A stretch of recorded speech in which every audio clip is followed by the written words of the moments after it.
Nah, selamat malam semua ya. Kita lanjutkan sesuai dengan permintaan tadi bahwa ternyata kalian banyak belum paham lagi tentang apa yang saya mau minta dari topik mengenai konsep dasar yaitu risiko bisnis. Ya, ternyata saya baru ingat bahwa kalian dulu audit satunya nggak sama saya ya, mungkin ketinggalan itunya ya bahannya. Oke lah, saya refresh lagi bahan mengenai risiko bisnis tersebut ya. Dan nanti saya berikan contoh juga ya, contoh bagaimana mengerjakan tugas yang saya minta itu ya. Berkaitan dengan risiko bisnis. Nah, sebelum ke sana saya review sebentar ya bahan kita mengenai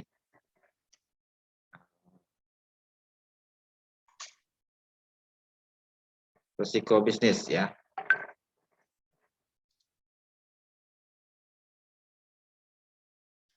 Ini saya balik saja ke bahan di audit 1 kemarin ya.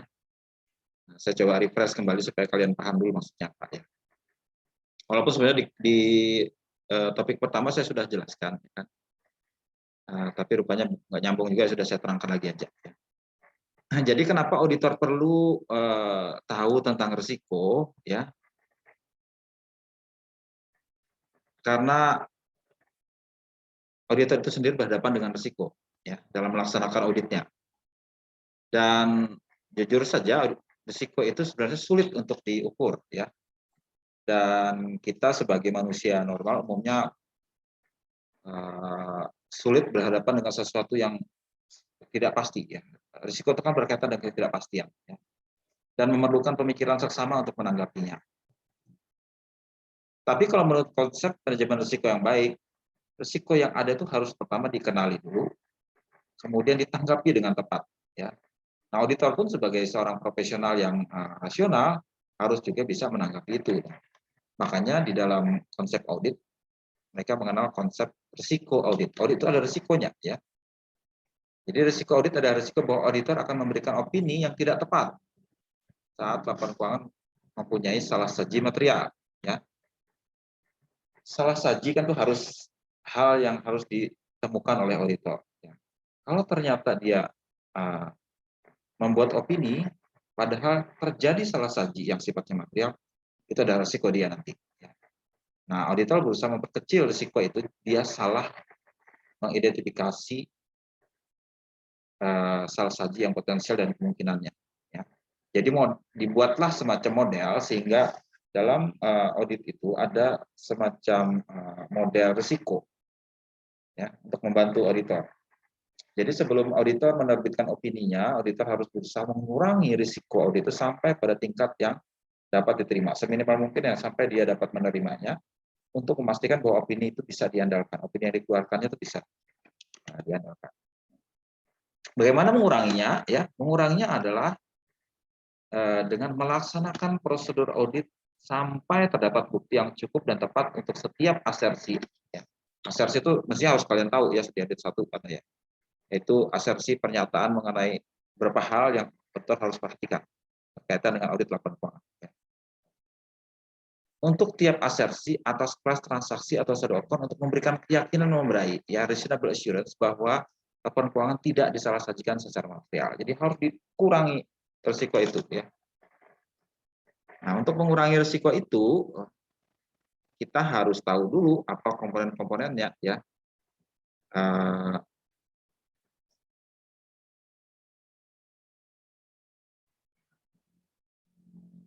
Komponennya dulu ya sebelum kita lihat komponen dulu adalah risiko bawaan ya, risiko bawaan yang memang udah dari sononya ya, bahasa awam memang sudah ada di perusahaan klien yang diaudit itu memang dari sifatnya memang itu adalah bawaan dari lingkungan yang ada pada perusahaan tersebut. Misalnya perusahaan retail itu dia punya risiko bawaan bahwa barang-barang itu mudah hilang. Ya, maklum saja kan barangnya kecil-kecil ya. Misal toko kelontong resikonya barang itu hilang ya kan karena barangnya kecil-kecil yang mudah dikutil dan lain sebagainya. Atau perusahaan itu sebagian besar transaksinya dengan uang tunai. Ya, uang tunai berarti ada risiko nanti uangnya itu entah dicuri, entah hilang, entah dirampok, entah salah hitung dan sebagainya, itu udah bawaan, ya. Udah bawaan yang melekat karena sifat transaksinya adalah seperti itu. Atau transaksinya kebanyakan lewat elektronik misalnya, ya, e-commerce misalnya. Itu sangat-sangat bergantung pada infrastruktur teknologi informasi. Kalau terjadi sesuatu, misalnya ada hackers, ya, terus ada data hilang, rusak, itu juga merupakan risiko bawaan karena sifatnya mengandalkan teknologi informasi yang seperti itu. Nah, itu harus kita kenali mana yang merupakan bawaan dan mana yang yang bukan, ya. Ada juga risiko yang berkaitan dengan tidak cukupnya perusahaan itu melakukan sesuatu untuk mengendalikan. Waktu kalian belajar sistem informasi akuntansi, sudah paham apa yang dimaksud pengendalian internal, ya. Tapi pada intinya adalah pengendalian itu diusahakan untuk meminimalkan risiko. Perusahaan itu sudah tahu, misalnya dia punya risiko tertentu, tapi dia tidak melakukan apapun untuk mencegah atau mendeteksi itu berarti pengendaliannya nggak bagus, ya.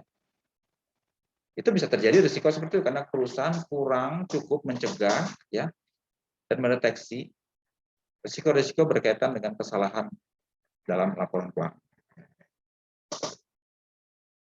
Dan terakhir ada risiko deteksi, ini murni karena sebab oleh auditor. Kalau dua hal itu murni karena sebab di klien perusahaan tersebut, ya. Kalau risiko deteksi murni karena auditornya kurang bagus kerjanya, yaitu dalam hal prosedur yang dilaksanakan auditor kurang tepat atau kurang lengkap atau kurang efektif, sehingga auditor menyimpulkan bahwa tidak ada salah saji, padahal kenyataannya ada salah saji yang material.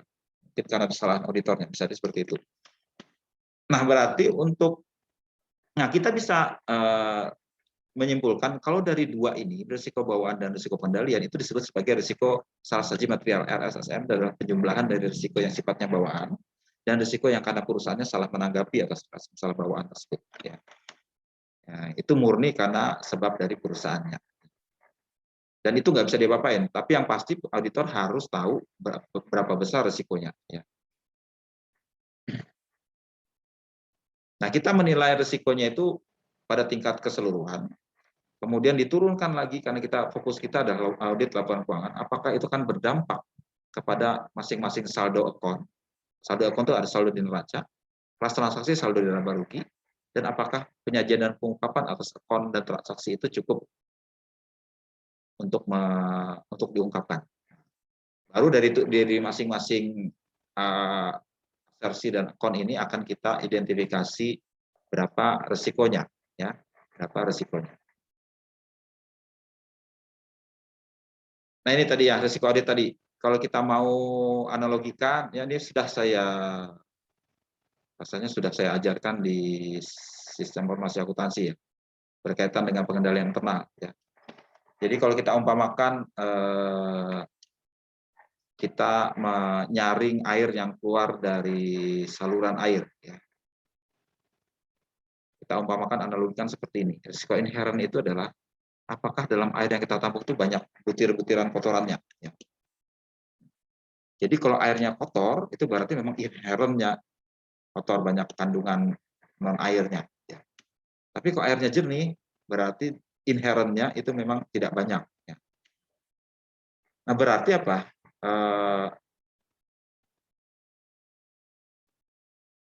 Kalau perusahaan punya ini yang biru ini, ya, yang biru ini, kalau punya pengendalian yang bagus, ya, maka umumnya tidak ada yang bocor dari saringannya atau tidak ada yang terlewati, menerabas dan sebagainya, ya. Kalau dia punya pengendalian internal yang bagus, ya. Kalau ternyata dari sononya airnya kotor, terus saringannya pun jelek juga, ya sudah, berarti banyak kemungkinan terjadi penyimpangan-penyimpangan, ya. Dengan kata lain ada banyak salah saji yang akan terjadi. Nah, sekarang tinggal si auditor saja yang menanggung risikonya, ya. Ini berkaitan dengan risiko deteksi, ya. Risiko deteksi, apakah auditor cukup mendeteksi terjadinya salah saji apapun kondisi dari yang dialami perusahaan tersebut, ya. Kalau ternyata inherennya tinggi, terus pengendalian internalnya juga kurang bagus, sehingga kita bisa menyimpulkan bahwa risiko pengendaliannya tidak bagus, maka berarti apa? Kita menyimpulkan dan mengasumsikan menduga juga bahwa banyak terjadi salah saji dan katanya risikonya tinggi.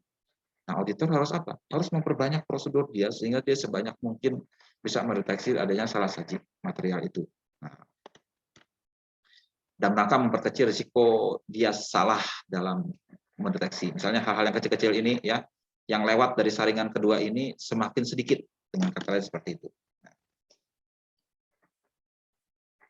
Nah, auditor tidak dapat mengubah risiko inherent. Auditor juga tidak dapat secara langsung mengubah risiko pengendalian karena itu murni di kondisi perusahaannya. Yang dapat auditor lakukan adalah dia bisa mengubah tingkat risiko deteksi. Dengan cara apa? Dengan cara melakukan perencanaan yang mencukupi, menunjuk personel yang tepat, kemudian menerapkan skeptisisme profesional. Skeptis maksudnya mereka skeptis, ya, tidak mudah percaya, selalu mempertanyakan, ya, dan selalu meminta bukti. Itu adalah skeptisisme profesional, itu sifat seorang auditor. Ya. Kemudian membuat keputusan yang tepat tentang sifat, saat, dan luas prosedur audit yang diterapkan. Ya. Kemudian melaksanakan audit prosedur dan evaluasi hasil dengan efektif. Dan harus ada supervisi dan review atas pekerjaan audit yang dilaksanakan oleh atasan si auditor tersebut. Nah, ini yang bisa dilakukan, ya. Modelnya kita tetapkan dulu, kita mau tingkat risikonya sebesar berapa. Kemudian kita nilai risiko salah saji materialnya, baru kita pecahkan persamaannya seberapa banyak kita mau menerapkan risiko deteksi yang mau kita ambil. Ini saya lewatkan dulu, itu agak rumit, cuma intinya seperti itu. Nah, sekarang risiko bisnis itu apa? Ya. Tadi kita membahas risiko audit. Ini kok sekarang risiko bisnis, apa hubungannya? Nah, sebentar ya. Risiko bisnis itu lebih luas dari sekedar risiko salah saji material. Ya, risiko yang melekat pada usaha suatu perusahaan. Risiko bisnis perlu kita perhitungkan karena mempunyai potensi untuk mempengaruhi laporan keuangan, ya, baik secara cepat maupun dalam jangka panjang, dalam waktu yang agak jangka panjang. Ya. Definisinya adalah bahwa risiko adalah risiko yang terjadi kalau tujuan-tujuan bisnis suatu entitas tidak akan tercapai sebagai hasil dari faktor-faktor tekanan dan dorongan eksternal dan internal yang dihadapi entitas dan pada akhirnya mempengaruhi kelangsungan hidup dan profitabilitas entitas. Ya. Jadi faktor eksternal, internal yang akan berpengaruh tentang kelangsungan hidupnya. Ya. Misalnya sekarang banyak perusahaan hampir ya boleh dikatakan kolaps ya. Pada industri-industri tertentu yang terdampak oleh pandemi COVID-19. Ya. Misalnya perusahaan transportasi, perusahaan perhotelan, perusahaan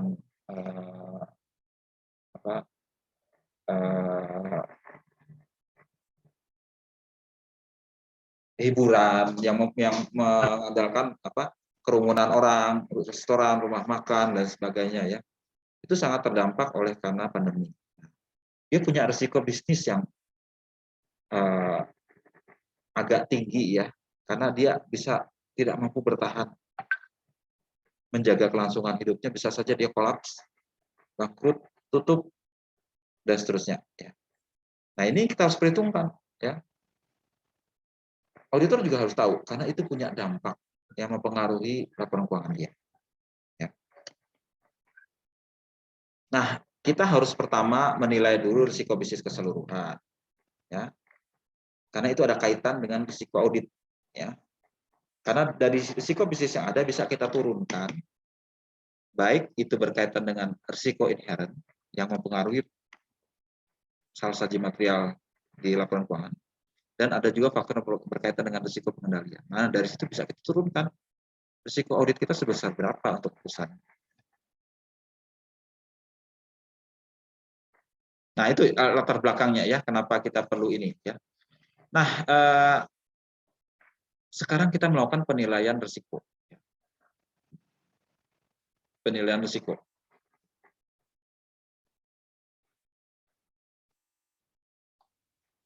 Nah, dalam rangka menilai itu kita harus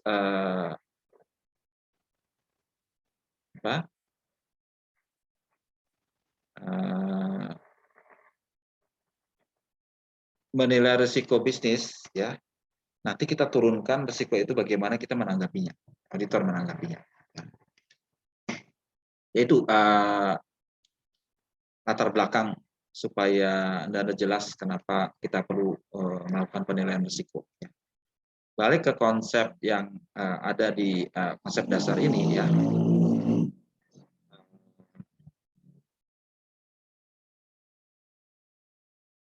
Atau dari bukunya ya. Ini ada buku teks yang saya sharing di apa? Di Google Classroom ya. Ini bukunya ada ini ya. Buku teks kita adalah buku, tinggal diambil aja deh. Kebetulan bahasa Inggrisnya ada, kalian cari aja ya. Dalam rangka kita menjalankan strategi audit ya, dalam rangka kita menjalankan strategi audit, kita harus menilai risiko bisnis ya. Ini adalah tahapannya ya.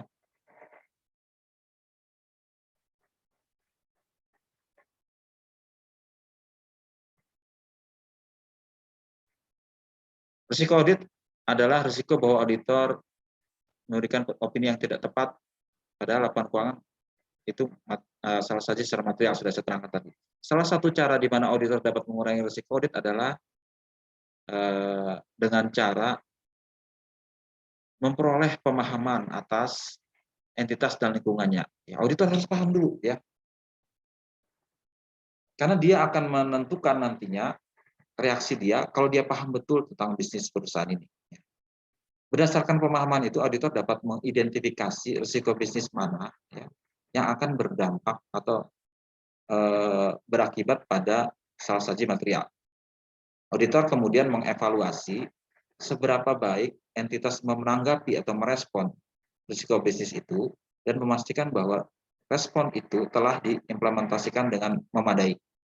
Berdasarkan informasi ini, auditor menilai tingkat risiko salah saji material dalam laporan keuangan. Ya. Jadi auditor menilai, paham dulu tentang bisnisnya, ya. Kemudian mengevaluasi apakah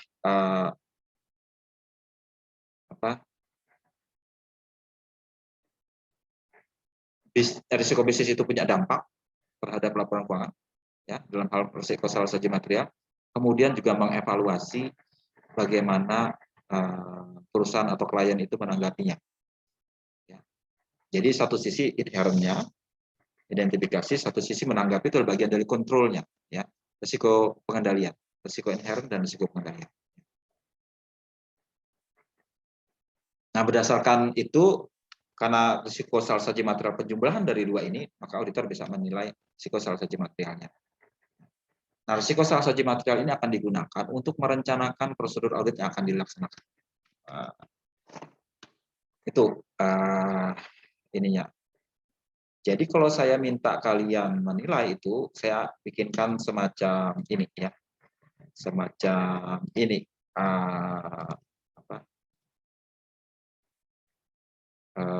kolomnya ya. Dalam rangka kita menilai risiko bisnis. Pertama kita identifikasi dulu risiko bisnisnya apa. Kemudian kita lihat tadi akun atau asersinya yang ada kaitan dengan risiko bisnis ini. Kemudian risiko inherentnya apa. Kemudian risiko pengendaliannya seperti apa. Ya. Risiko pengendalian seperti apa. Ini tanggapan tadi ya. Saya ini dulu, saya perbaiki dulu ini ya, risiko pengendalian ya, risiko pengendalian. Dalam hal tanggapannya. Dilihat dari apa? Dari tanggapan maksudnya.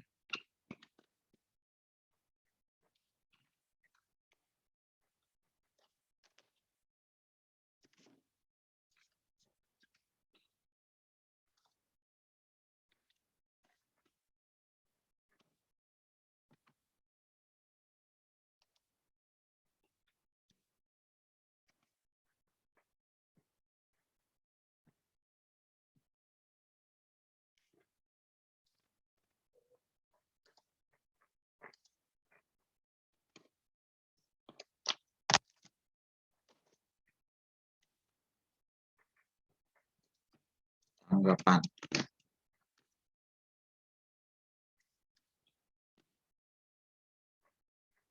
Kalau tanggapannya bagus dan dilaksanakan dengan efektif, kita bisa menilai risiko pengendaliannya rendah. Ya. Seperti itu. Ya.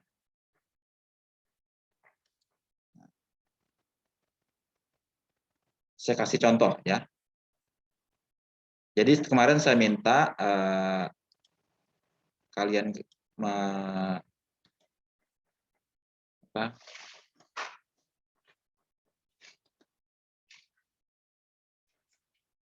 saya minta memilih ya satu perusahaan sebagai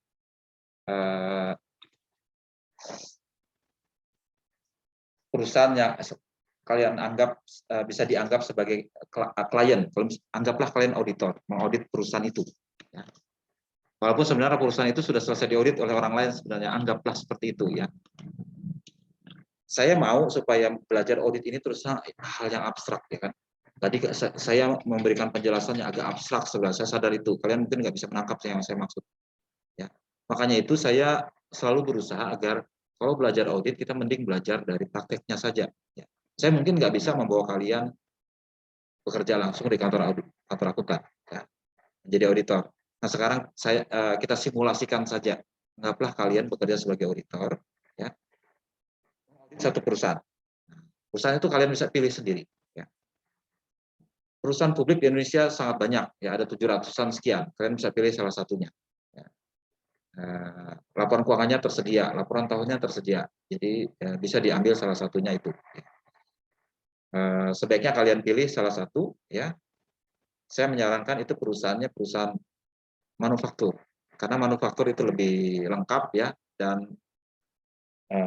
biasanya yang kita pelajari ada perusahaan manufaktur yang ada persediaan, ya kan, ada piutang dan sebagainya.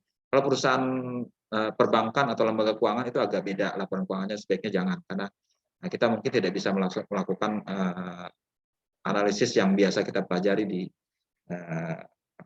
akuntansi yang biasa. Kita ambillah perusahaan manufaktur yang biasa, manufaktur atau jasa ya, yang ada yang umum, yang sederhana, yang umum. Jangan juga mengambil perusahaan yang agak aneh ya, maksudnya misalnya pengakuan pendapatannya agak tidak biasa seperti perusahaan kontraktor, sebaiknya jangan ya. Ambillah perusahaan yang manufaktur biasa saja, ya. Golongan manufaktur, golongan karena itu lebih mudah ditelaah menurut pemikiran yang konvensional. Ya. Bisnisnya bisnis yang biasa. Nah, saya ambil contoh ya supaya kalian bisa memahaminya ini, supaya nggak terlalu abstrak. Ya.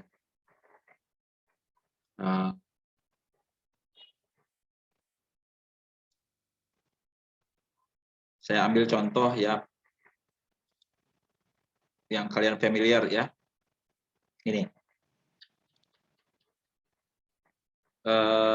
Nanti kalian download itu bukan laporan keuangan ya, laporan tahunan, annual report ya.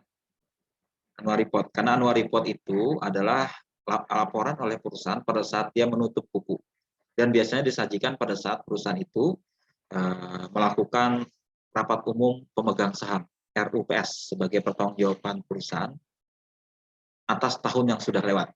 Biasanya setelah laporan audit ada, kemudian ditambah dengan pertanggungjawaban oleh manajemen, lengkap bukunya itu yang dipertanggungjawabkan pada saat rapat umum tahunan pemegang saham. Di situ juga diputuskan biasanya berkaitan dengan dividen yang dibagikan. Ini kita sudah dapat kinerja seperti ini, maukah dibagikan dividen, bisa diputuskan pada rapat umum pemegang saham itu. Atau bisa juga diputuskan juga apakah manajemen dirubah komposisinya, diganti, ditunjuk orang baru, juga terjadi pada saat itu. Dan juga ditunjuk siapa yang akan mengaudit laporan keuangan itu untuk tahun mendatang. Itu dalam hukum bisnis yang berlaku, hukum perusahaan yang berlaku adalah seperti itu. Jadi biasanya pertanggungjawabannya perusahaan harus menyajikan laporan keuangan beserta dengan laporan tahunan sebagai penjelasan manajemen. Ya. Ini saya ambil perusahaan yang kalian familiar, Indofood, ya Indofood CBP. Ya, Indofood macam-macam ya, Indofood Sukses Makmur, ada juga Indofood CBP. CBP ini Indofood yang berkaitan dengan mie instan, Pak. Kayaknya bukan hanya mie instan deh ya. Kayak snack gitu loh, snack. Coba kita lihat isinya apa sih. INDF juga makanan sih. Ya ini Snack. Indomie, Indomilk, Citato, Club, Promina, segala macam itu ya. Yang ada mereknya. Ya. Ya, saya ambil ini contohnya ya, Indofood, kalian familiar ya. Kalau mahasiswa senang sekali makan Indomie kayaknya, murah meriah. Nah, kalau bagi saya enggak. Ya.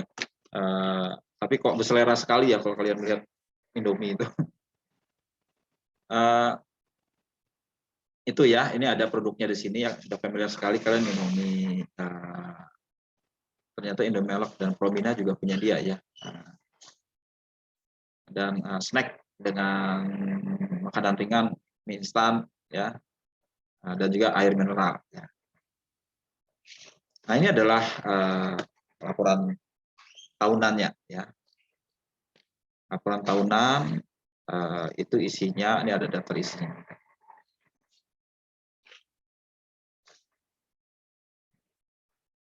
Ini daftar isinya ya. Laporan tahunan itu lengkap isinya ya. Ada misi dan visi, kemudian ada financial highlight, ini ikhtisar keuangan, kemudian grafik kinerja keuangan, kemudian sekilas tentang perusahaannya, struktur pemegang sahamnya siapa, struktur manajemen siapa, struktur bisnis mana, kemudian merek-merek produknya, ragam portofolionya, kemudian sejarah perusahaan, dan seterusnya ya, sampai pada sambutan dari komisaris utama, sambutan dari direktur utama, kemudian ada analisis dan pembahasan oleh manajemen. Nah ini yang ditambahi. Manajemen harus menyampaikan pertanggung jawabannya dengan menganalisis dan membahas seberapa baik dia melakukan pekerjaannya selama setahun yang lewat. Mereka yang menganalisis ya. Kemudian ada ulasan kinerja operasional ya.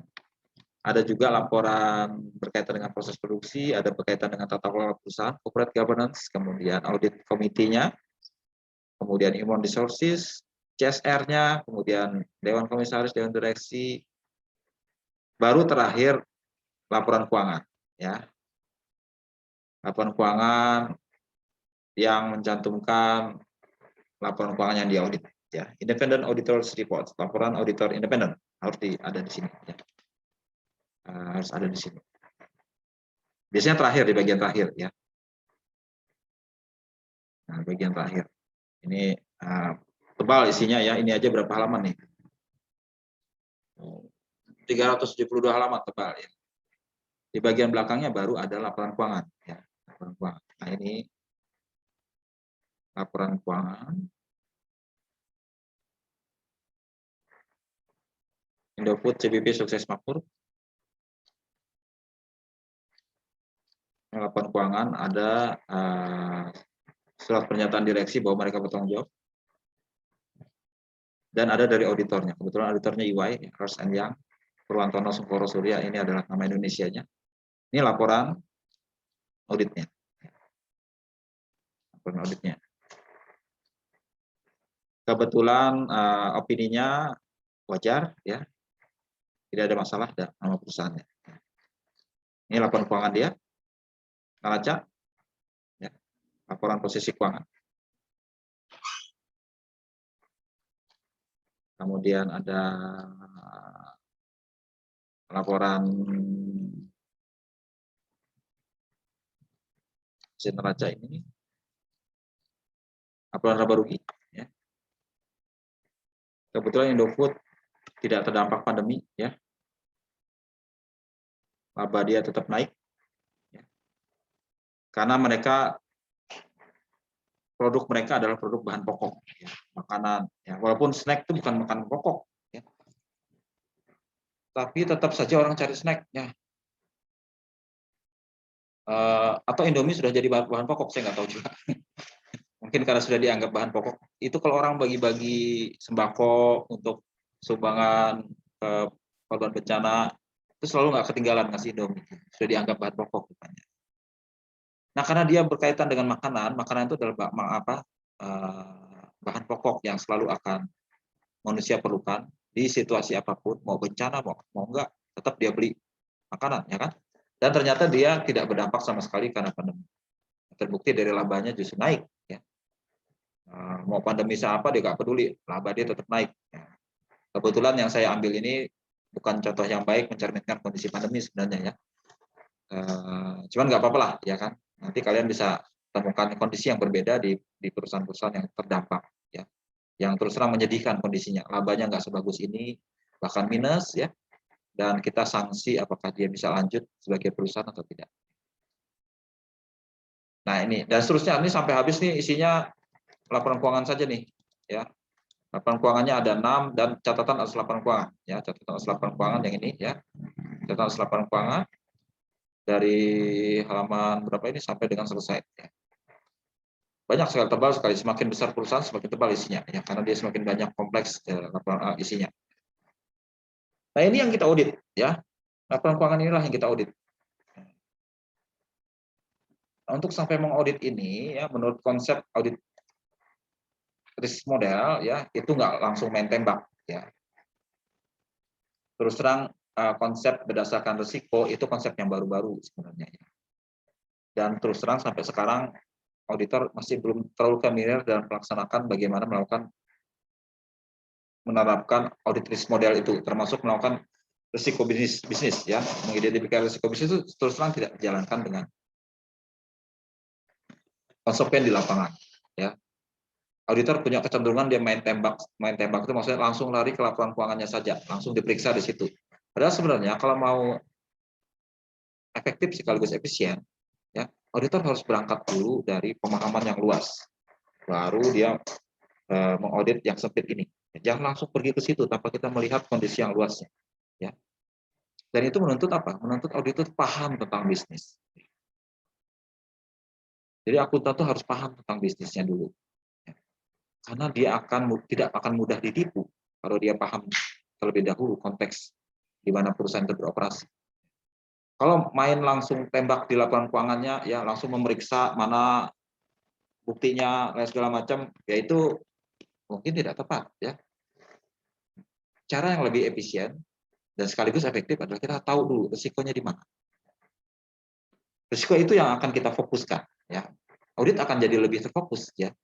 Kita mengidentifikasi dulu area mana yang perusahaan ini beresiko, kita ke situ, kita lihat apakah ini berdampak ke laporan keuangan, maka itu yang akan kita kejar. Yang lain cuekin aja, ya. Karena kita anggap yang lain bukan risiko utama di situ. Jadi audit akan lebih fokus, hanya mengerjakan hal yang berisiko saja.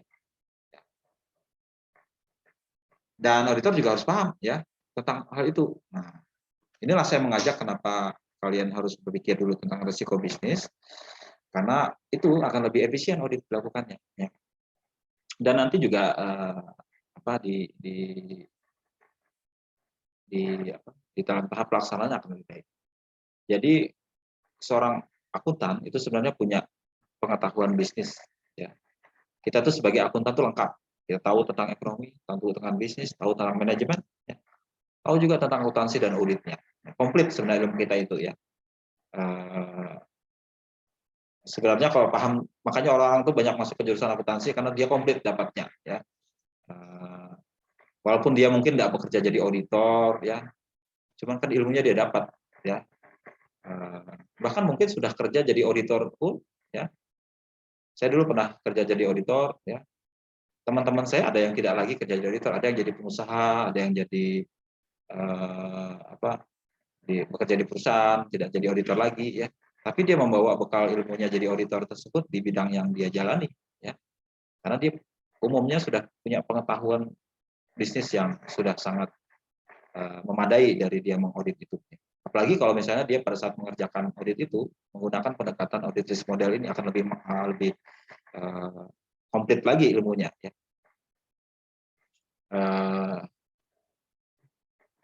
Itu sebabnya ya kenapa ini perlu diinikan. Tapi auditor yang kemudian jadi dosen itu sedikit ya. Yang kemudian jadi pengajar, jadi dosen, jadi guru seperti saya sedikit, jarang. Ya. Di Indonesia jarang. Tapi kalau di Amerika, umumnya mereka yang jadi dosen akuntansi itu harus punya pengalaman praktek. Punya pengalaman praktek sebagai auditor. Jadi omong kosong kalau dia ngajar audit, tapi nggak punya pengalaman audit. Ya. Mirip seperti dokter yang nggak pernah praktik, tapi ngajarin orang ngobati, gimana caranya dia nggak pernah tahu praktek ya kan.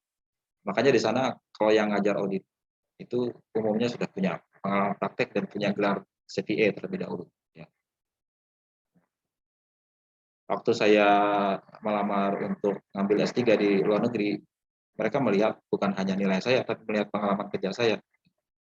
Oh pernah jadi auditor, di mana? Di Deloitte, ya. Salah satu Big Four audit firm. Ya. Audit kantor akuntan yang besar itu kan cuma 4 di dunia. Ya. Dulu banyak, ada 6, ada 5, kemudian terakhir hanya 4 saja. Yang golongan 4 besar yang dimerajai hampir sekian puluh persen pasar auditor di seluruh dunia. Ya. Ernst & Young yang tadi itu, ya. Kemudian PricewaterhouseCoopers, PwC, PricewaterhouseCoopers, kemudian KPMG, kemudian satu lagi Deloitte. Ya, saya pernah kerja di Deloitte dulu. Hampir 5 tahun saya kerja di sana. Kemudian sesempat lagi balik jadi auditor 2 tahun terakhir, tapi bukan di Big Four, ya, tapi di second tier-nya. Second tier itu lapis keduanya di Moore & Steven. Itu lapis keduanya. Tapi sebagian besar itu orang alumni dari Deloitte. Ya, Deloitte waktu itu misah. Mereka bikin kantor sendiri, diambil lisensi bukan dari Deloitte tapi dari Moore Stephens. Saya ikut di sana selama 2 tahun sebelum saya balik jadi dosen lagi. Makanya itu dari pengalaman saya ya. Saya dulu waktu S1 nggak ngerti sama sekali tentang audit ini. Ya. Begitu saya ngerti itu, begitu saya praktek bekerja. Oh begini maksudnya audit itu ya. Sayangnya diajarkan waktu S1 sama sekali. Saya nggak punya bayangan apapun tentang ini.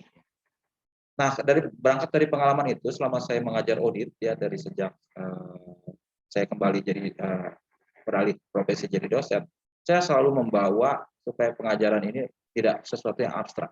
Ya. Sebaiknya dibawa ke konteks prakteknya seperti apa. Nah, ini contohnya seperti ini. Ya, saya meminta kalian ambillah perusahaan yang real, yang sebagai tempat di mana kalian praktek. Ya. Bayangkanlah, simulasikanlah Anda sebagai auditornya. Paling tidak paham konteksnya dulu. Ya. Kalau mau belajar lebih baik lagi sebenarnya magang di sana, magang di kantor akuntan di sana. Atau kalau nggak dapat kesempatan magang nanti setelah lulus bisa kerja di sana. Ya, sekian tahun dapat pengalaman dari sana cukup memadai ya. Sebenarnya hampir harus seperti dokter kita itu ya. Dokter itu kan begitu lulus sarjana dia nggak bisa jadi praktek dulu, harus koas. Koas itu dia magang dulu ya, belajar praktek dulu sekian 2 tahun biasanya baru dia dapat gelar dokter, gelar profesinya. Dan akuntan gitu juga ya, akuntan Anda lulus sebagai sarjana akuntansi bukan jadi akuntan langsung ya. Akuntan itu harus kalian punya pengalaman dulu berapa puluh jam ya, sekitar 2-3 tahun baru nanti ambil gelar profesinya. Ya gelar profesi kalau menurut aturan yang ada itu adalah untuk jadi akuntan publik kalian harus mengambil gelar CPA ya di Institut Akuntan Publik Indonesia IAPI. Kalau yang IAI itu tidak memberikan gelar profesi akuntan publik, tapi gelar akuntan yang sifatnya umum selain mengaudit laporan keuangan. Oke, balik ke sini ya, mengenai tugas kita ya. Nah, kita harus identifikasi apakah si Indofood ini sudah mengidentifikasi. Kalau tadi diminta bahwa kita harus identifikasi, sebenarnya nggak perlu ya. Nggak perlu cukup kita lihat dulu apakah perusahaan itu sudah mengidentifikasi risikonya sudah atau belum. Nah itu pakai situ saja ya. Ini saya paling gampang saja, walaupun sebenarnya ini nggak sempurna ya risiko.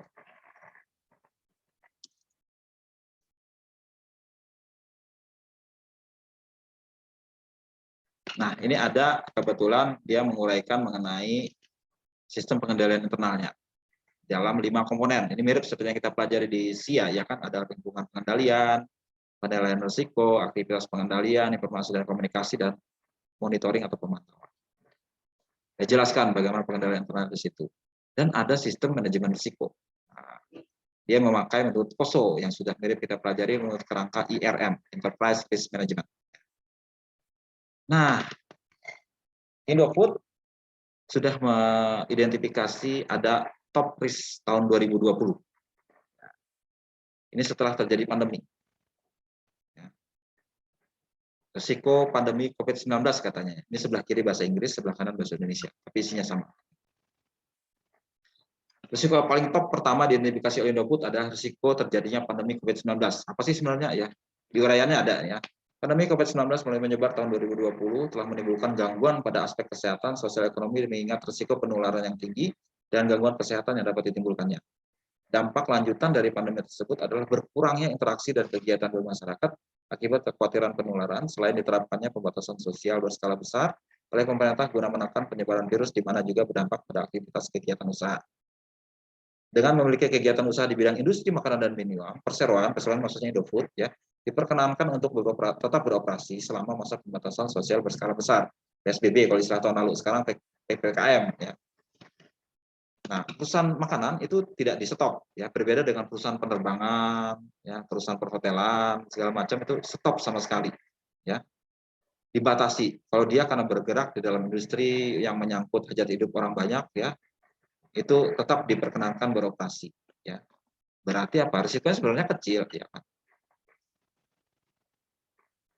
Nah, untuk tetap memastikan tetap berjalannya kegiatan operasional, perseroan menjaga tingkat ketersediaan bahan baku dengan melakukan proses produksi distribusi dengan langkah-langkah pencegahan tambahan terkait dengan aspek kesehatan dan perizinan kegiatan operasional yang berlaku.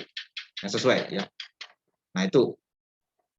Nah, sekarang dia menjelaskan juga tentang mitigasi risiko. Risiko setelah diidentifikasi dikurangi atau dimitigasi ya.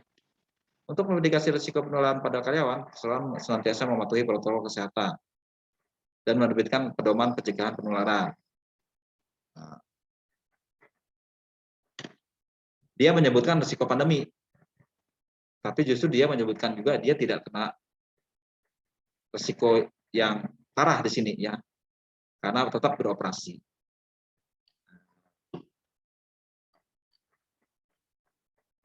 Jadi dia menganggap ini risiko bisnis yang pertama. Ya. Walaupun saya menganggap ini kurang jelas ya, saya menganggap sih tidak terlalu berdampak parah buat dia. Beda sama perusahaan penerbangan misalnya ya. Atau perusahaan transportasi atau perusahaan pariwisata yang sama sekali tidak dapat beroperasi. Ya. Lebih parah mereka kondisinya. Kemudian dia menyebutkan risiko keamanan pangan. Ya.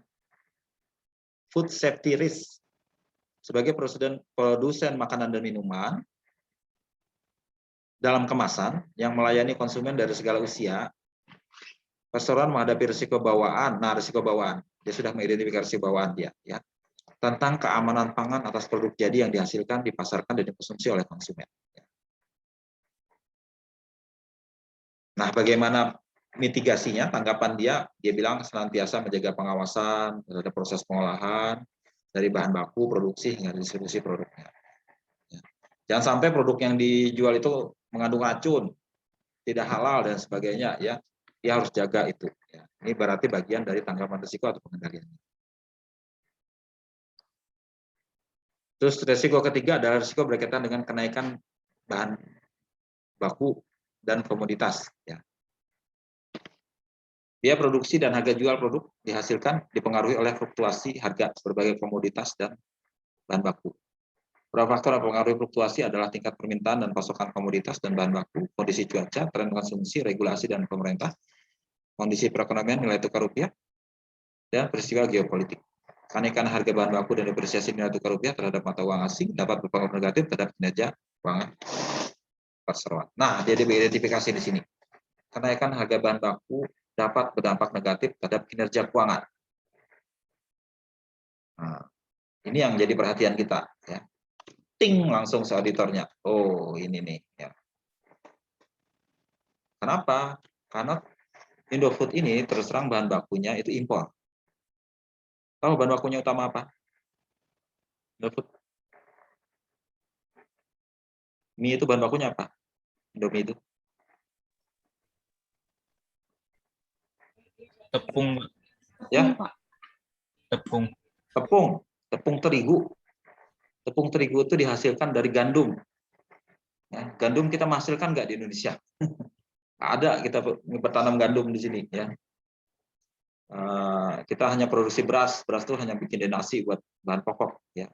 Tidak dijadikan bahan baku kalau misalnya beras itu langsung dimakan, kalau kita langsung diolah dan langsung dimakan sebagai.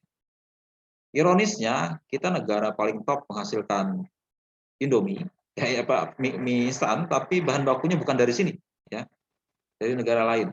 Itu sebenarnya resiko. Oh, negara lain tiba-tiba berhenti masuk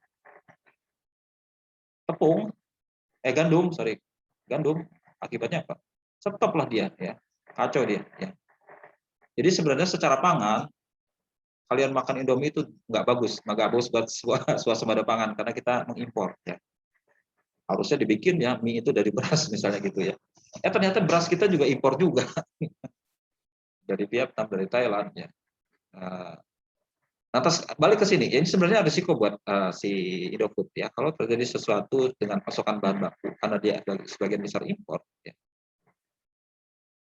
itu akan berisiko parah. Saya menilai risiko ini lebih tinggi dari risiko di atas itu. Ya. Risiko pandemi dia nggak berefek sebenarnya ya. Ini yang harus diwaspadai. Ya, ada berkaitan dengan ini.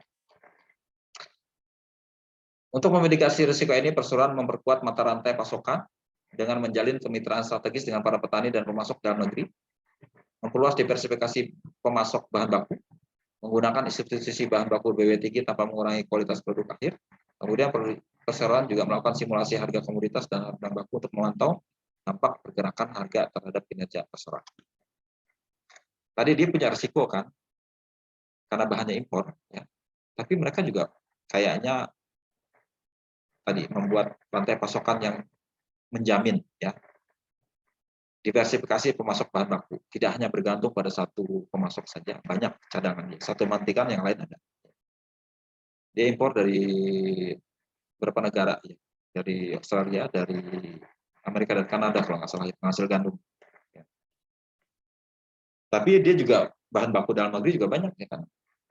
Ada dari minyak goreng, ya itu dihasilkan dalam negeri, minyak goreng, kemudian minyak sawit, mentega segala macam itu, bumbu-bumbu, kemudian sayuran dan buah-buahan mungkin dari dalam negeri ya.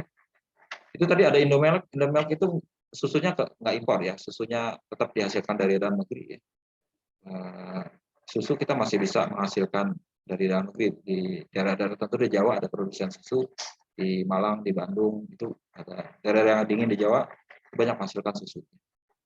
Pengetahuan saya tidak banyak yang impor, ya masih ada impor untuk produk tertentu, tapi Indofood dia kayaknya dia punya sendiri. Nah, itu katanya seperti itu ya pengendalian dia seperti itu. Tapi kita coba nilai nanti ya. Kemudian risiko persaingan. Nah, persaingan katanya dia bergerak di industri makan minuman ini kompetitif, banyak saingannya ya kan. Dulu Indomie merajai ya kan, tapi sekarang ada saingannya tuh. Ya. Apa saingan Indomie? Ada yang tahu? Lemonilo, Hah? Lemonilo ya, yang mie sehat itu. Apa ya? Mie sehat. Belum pernah saya makan itu. Mungkin yang agak dekat itu apa? Itu produknya Wings. Mie Iya, sedap. mie sedap, Pak. Sedap, ya. Sedap itu kan kayaknya meniru habis bentuk Indofood, Indomie ya. Kadang-kadang kita suka keliru, ternyata mirip-mirip Indomie yang bukan. Ya mie sedap, kemudian ada mie sedap tuh kelompoknya berbeda, itu kelompok Wings ya, Wings. Kalau Indomie dengan Supermie dan Sarimi itu dulu saingan dia, tapi diambil alih sama mereka. Jadi Indomie, Sarimi, Supermie, apalagi itu satu lagi tuh itu grupnya dia semua. Yang bukan grup dia si mie sedap. Tapi apa tadi? Ini apa? Hilo tadi. Ya. Lemin sehat kan. Pak. Tapi itu kayaknya nggak banyak juga ya, nggak sampai sekian persen pangsa pasar. Nah itu kan persaingan sangat tajam ya kan. Tingkat persaingan tersebut mempengaruhi kemampuan perseroan mempertahankan meningkatkan volume penjualannya secara langsung dan mempengaruhi kinerja perseroan.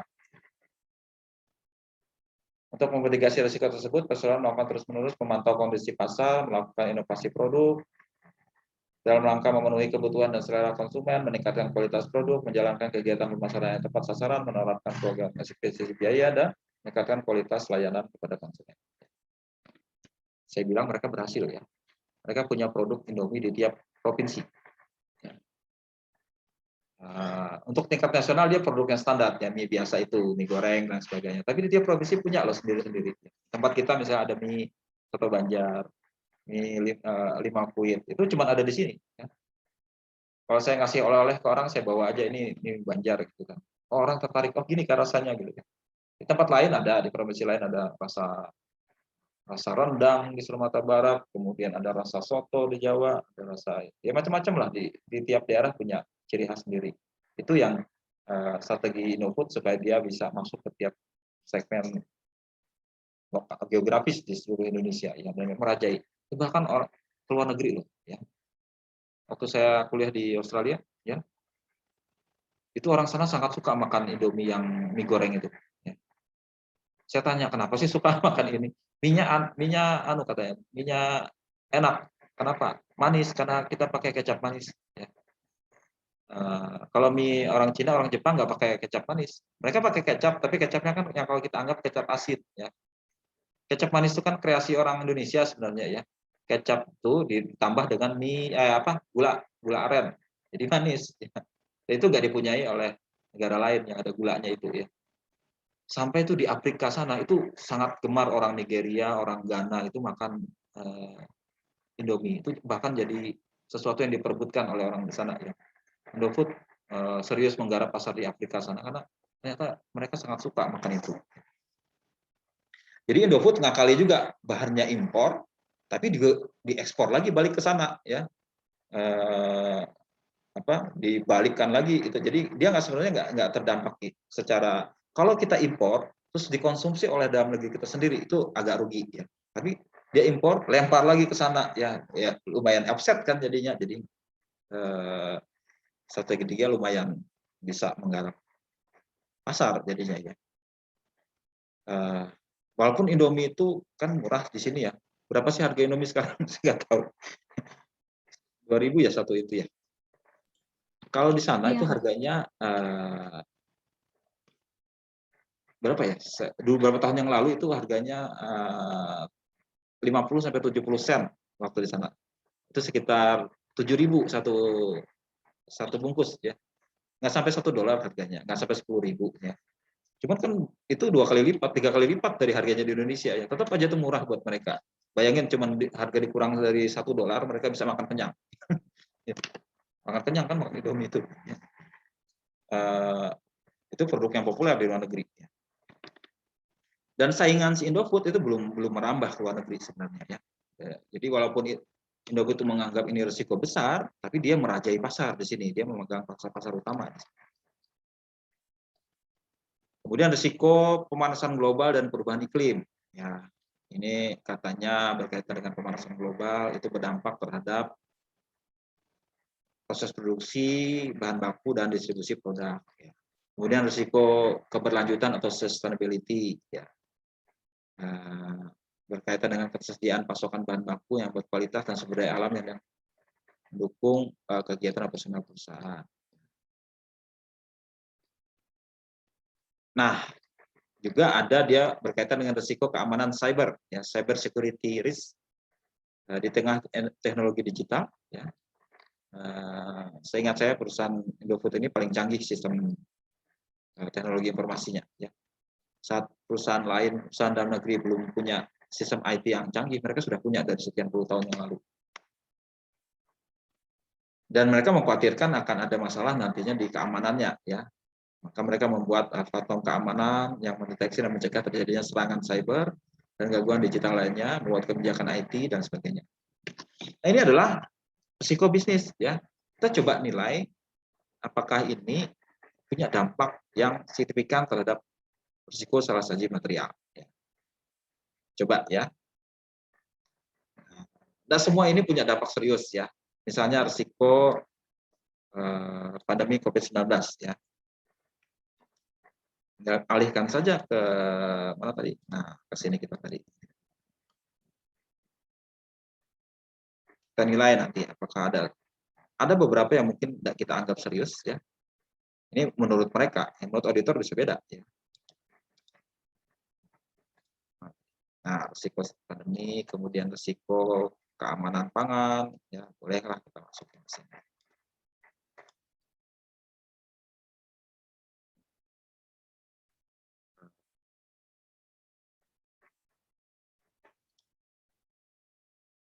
risiko apa tadi, kenaikan bahan komoditas dan bahan baku.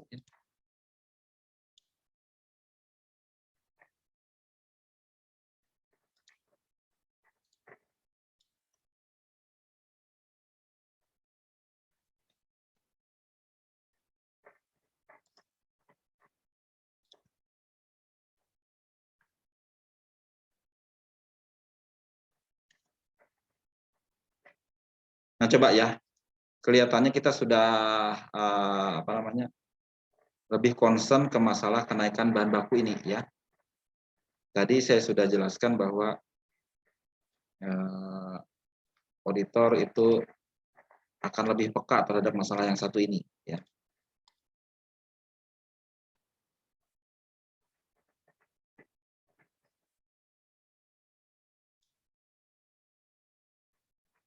Nah, sekarang dari risiko yang satu ini ya, saya hanya fokuskan ke satu ini. Inilah yang penting menurut saya ya, yang kenaikan bahan baku dan komoditi ini. Kita harus identifikasi ini akan berhubungan dengan akun yang mana, terus asersi yang mana. Terus kita bisa identifikasikan risiko inherentnya yang mana, kemudian kita lihat risiko pengendaliannya dinilai dari tanggapannya bagus atau tidak. Kemudian dampak terhadap rencana audit seperti apa.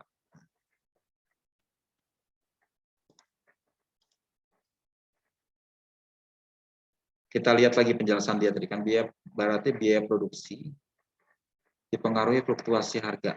Beberapa faktor yang mempengaruhi fluktuasi adalah tingkat permintaan dan pasokan.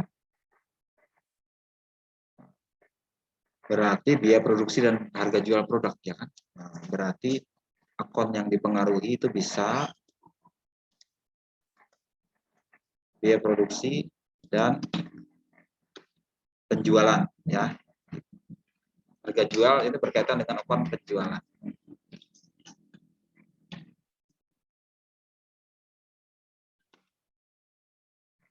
Tapi dia sebutkan juga ada dampak karena nilai tukar rupiah terdapat uang asing. Ini berarti apa? Selisih nilai tukar rupiah terhadap mata uang asing, selisih kurs. Ya. Ada akun selisih kurs.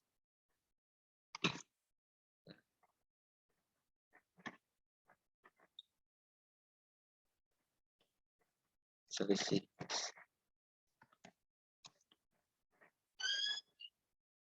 Coba kita lihat laporan keuangan Indofood, dia punya selisih kursnya. Kita lihat di laporan keuangan di bagian belakang, di laba rugi.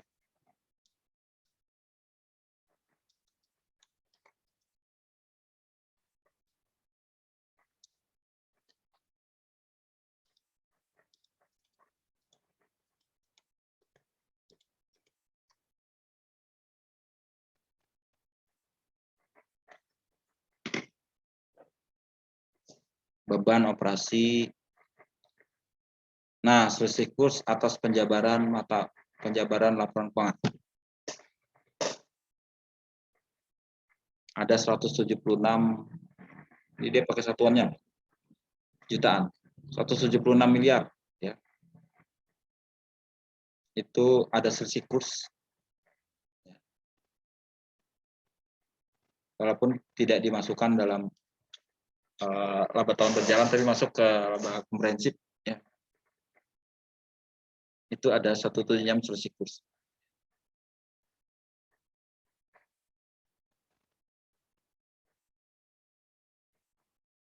Ya, selisih kurs. Kita tulis saja selisih kurs, nama yang dia pakai. Nah, kita identifikasi ini asersinya apa. Ya. Biaya produksi ini bisa berkaitan dengan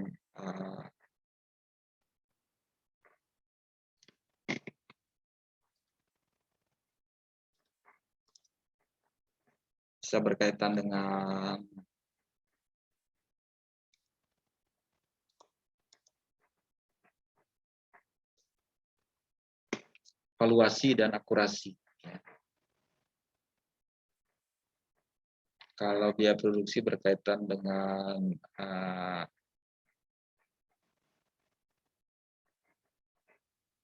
akurasi ya. Kalau dia naik dan turun ya. Coba kita ini. Kalau siklus jelas valuasi ya. Penilaian dan akurasi. Akurasi dan penilaian, sorry.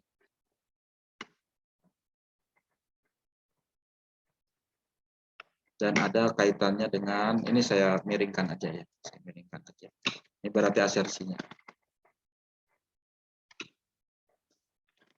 Nah, biaya produksi dan penjualan itu karena dia dipakai mata uang asing ya. Mungkin ada masalah di pengalinya ya.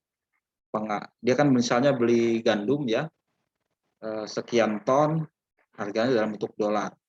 Ya. Dalam bentuk dolar di tanggal tertentu. Ya.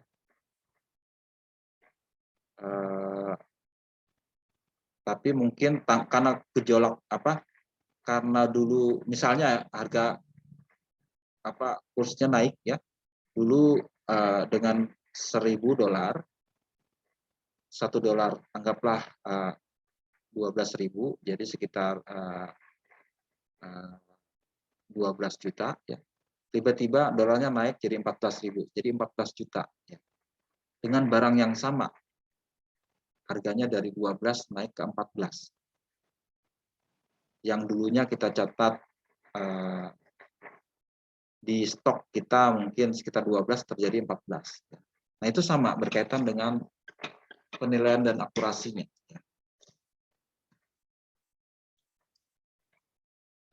Sama juga sebenarnya dengan selisih kurs. Termasuk kita jual juga ya, kalau kita jual ke Afrika tadi ke Australia misalnya ya, maka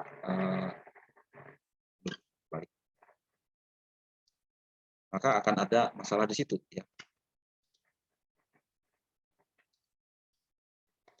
Nah, berarti ini ya. Jadi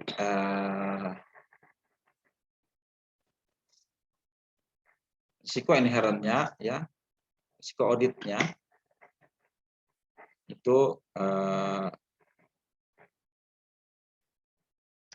risiko selisih kurs ya. Selisih kurs.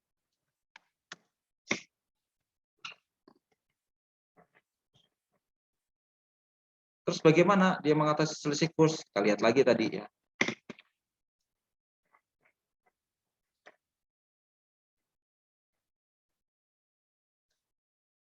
Di laporan keuangan dia tadi. Ya.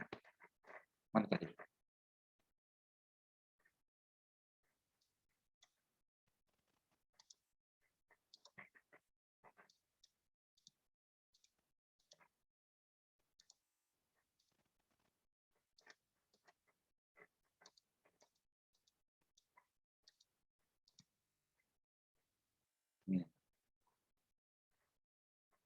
Risikonya gimana dia menanggapi tadi?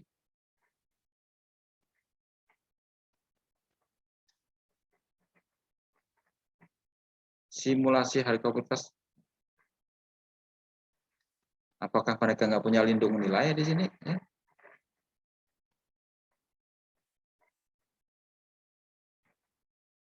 Dia hanya bisa melakukan simulasi katanya, memperluas ini. Ya.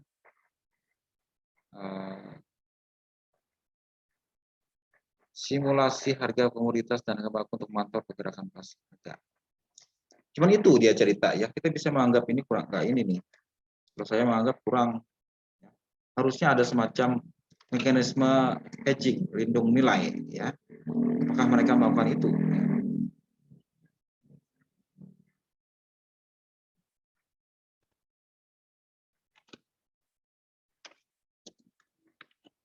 Tuliskan saja, tidak disebutkan mengenai mekanisme lindung nilai atau hedging. Tahu kan maksudnya lindung nilai gini? Kalau harga kurs naik turun, kita bisa membuat semacam mekanisme hedging lindung nilai, mematok harga dolar itu di angka berapa, ya, dengan pihak sana, ya, dengan pihak penanggung, yang biasanya dengan pihak tertentu, ya, yang mau menjamin, ya. Misalnya saya beli gandum dengan harga 1.000 tadi itu ya. Dengan kurs segini ya. Kursnya dipatok harganya segini. Mau naik turun tetap dipatok segitu, tapi kita kasih semacam fee, yaitu mekanisme hedging seperti itu. Ya. Semacam asuransi lah, asuransi untuk menjamin naik turunnya tidak terlalu berdampak. Apakah mereka sudah melakukan itu? Ya. Mulai untuk kurs ya.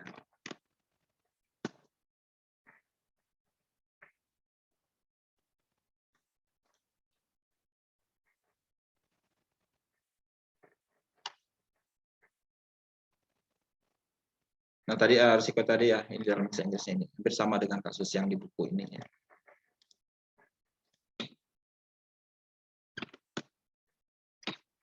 Itu keuntungan atau kerugian selisih kurs tidak dihitung dan diakui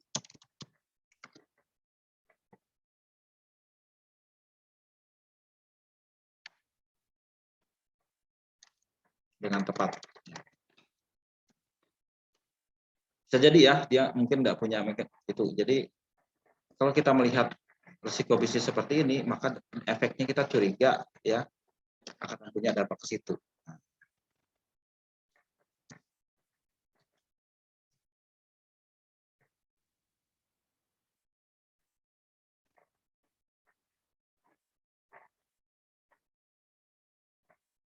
Ya.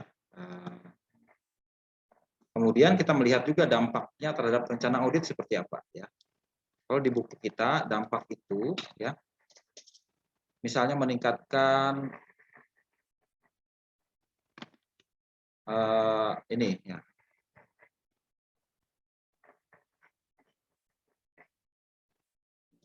Ketiru saja cara seperti ini ya. Berarti apa? Karena dia punya risiko selisih mata uang asing, maka kita harus, karena tidak disebutkan di sini ya, maka kita harus memperoleh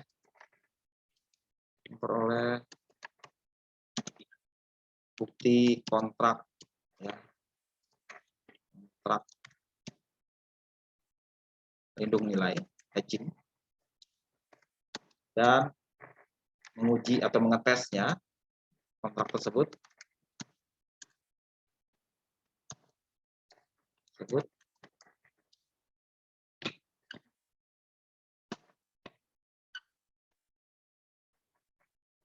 dengan penekanan pada kontrak mata uang asing. Apakah ada mekanisme semacam itu di sini? Nah, kita cari ya. Berarti kita harus meminta dan melihat, mengujinya apakah mereka punya mekanisme untuk melindungi terjadinya dampak pergerakan harga itu. Ya. Kalau ternyata tidak ada kontrak, nah ini bahaya ya. Dia sangat fluktuatif jadinya. Karena dia tidak, kalau kita pakai hedging, ya pakai itu kontrak itu memudahkan dalam transaksi. Kita pakai angka yang disetujui itu saja untuk pergerakan transaksi sepanjang periode tertentu. Ya. Saya kontrak berlaku setahun, berarti selama setahun itu kita pakai hanya kurs satu tunggal saja. Ya. Tapi kalau tidak ada mekanisme itu, ya, kursnya akan naik turun sepanjang hari, sepanjang waktu. Ya. Itu akan berakibat apa? Waktu kita mengkonversikannya, mentranslasikan dalam atau uang rupiah, itu sangat fluktuatif, akan banyak kesalahan jadinya. Nah, ya, itu ya contohnya ya. Saya hanya memfokuskan satu ini saja ya. Yang lain itu saya tidak melihat dampaknya yang kelihatan terhadap laporan keuangan. Ya. Risiko pandemi saya tidak melihat dampak yang cukup parah, terbukti dari labanya tidak turun selama pandemi. Ya. Kemudian keamanan pangan ini terus terang berkaitan dengan aspek operasional, tidak langsung berkaitan dengan akuntansi. Ya. Cuman mungkin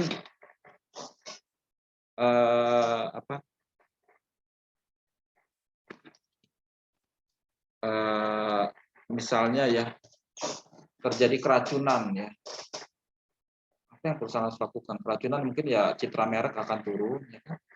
Tapi itu enggak bisa kita lihat secara ini akuntansinya. Jadi kita anggap ini aja lah, dua hal ini bisa kita abaikan ya. Jadi kita bisa abaikan ya. Kalian bisa mengabaikan hal yang tidak penting menurut auditor, boleh ya. Satu lagi tadi itu dia ada punya apa tadi yang ada hubungan dengan masalah kompetisi ya. Enggak juga kita melihat karena dia memegang pangsa pasar terbesar. Saya nggak melihat itu jadi masalah buat dia.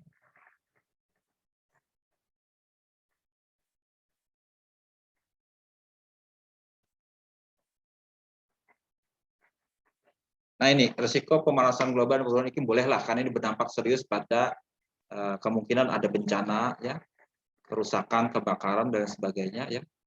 Kita bisa masukkan ini. Ini masih cukup mending ini kita dianggap sebagai sesuatu yang serius ya. Saya lagi ini judgement ya, judgement itu apa? Tidak ada sesuatu yang saklek sekali ya. Murni di kita sebagai auditor melakukan judgement. Ini yang saya contohkan ini saya melakukan judgement ya. Ada yang saya abaikan, ada yang saya titik beratkan ya. Karena melihat dari kondisi perusahaannya. Ya. Jadi risiko pemanasan global ini mungkin punya dampak ya karena tadi dia sebutkan ya.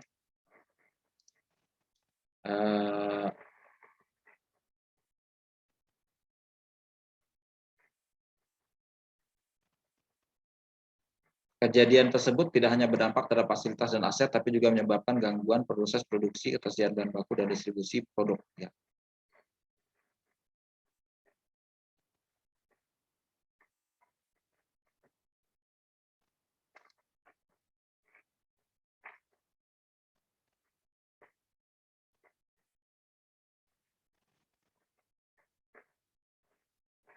Akun mana yang terdampak kalau terjadi bencana? Ya, kita harus kasih penilaian ini ya. Ya jelas aset tetap ya kan, aset tetap perusahaan ya. Aset tetap itu berkaitan dengan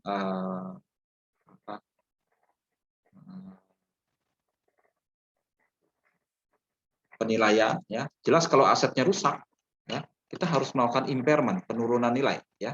Karena tidak bisa dipakai lagi. Jadi berkaitan dengan penilaian.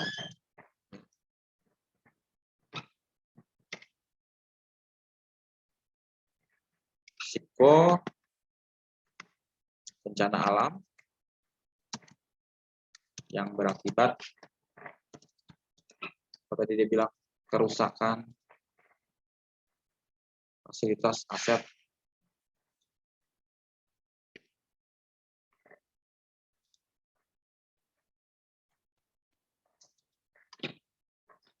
kerusakan fasilitas dan aset, gangguan proses produksi bahan baku dan distribusi.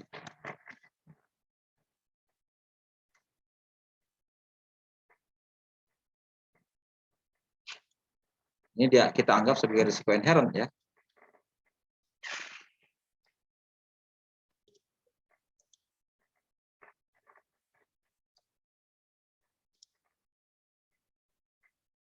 Nah, apa risiko pengendaliannya ya? Di sini dia ceritakan ya, meningkatkan kesediaan bahan baku, menjalin kemitraan, langkah-langkah kontingensi dan memastikan adanya perlindungan asuransi ya, adanya perlindungan asuransi yang ada dampaknya terhadap keuangan ya, asuransi berkaitan dengan pengendalian.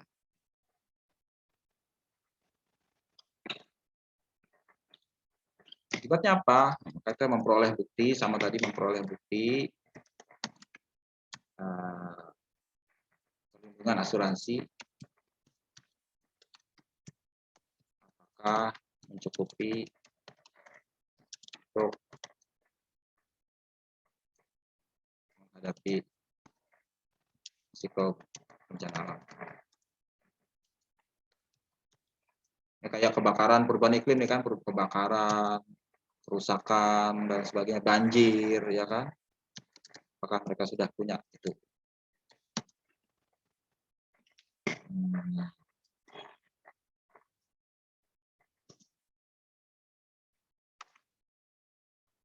Nah, kita bisa fokuskan sekarang ya.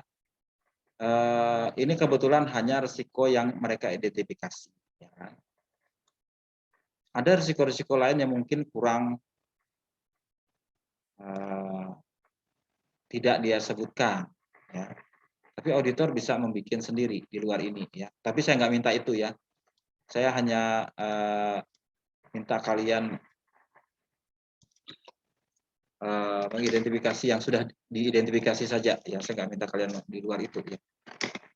Turunkanlah dari situ apa saja asersi yang dipengaruhi, risiko inherentnya seperti apa, tanggapannya seperti apa, dampaknya terhadap rencana audit seperti apa. Ya.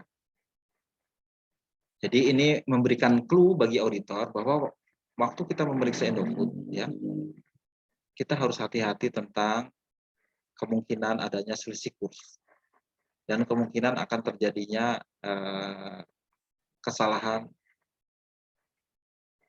penilaian. Ya. Ini sorry ya, saya tetap ini juga termasuk persediaan ya, persediaan kalau rusak ya, persediaan bahan baku maupun barang jadi ya. Nah, karena dia bilang tadi ada gangguan pada proses produksi, ketersediaan bahan baku dan distribusi produk itu persediaan ya. Jadi ada berkaitan dengan persediaan juga. Nah, ini kita bisa fokuskan ke sini ya. Kalau melihat dari risiko bisnis di Indofood. Kebetulan hanya dua ini yang kita bisa nilai berdampak besar pada salah satu material. Nah, seperti itu contohnya ya. Mudah-mudahan kalian bisa paham maksud saya ya. Tidak semua yang risiko bisnis yang perusahaan identifikasikan yang ditulis di dalam laporan tahunan itu relevan buat kita. Ya. Kalian bisa melakukan judgement mana yang relevan, mana yang tidak. Ya. Cuman paling tidak harus ada semacam ini. Ya.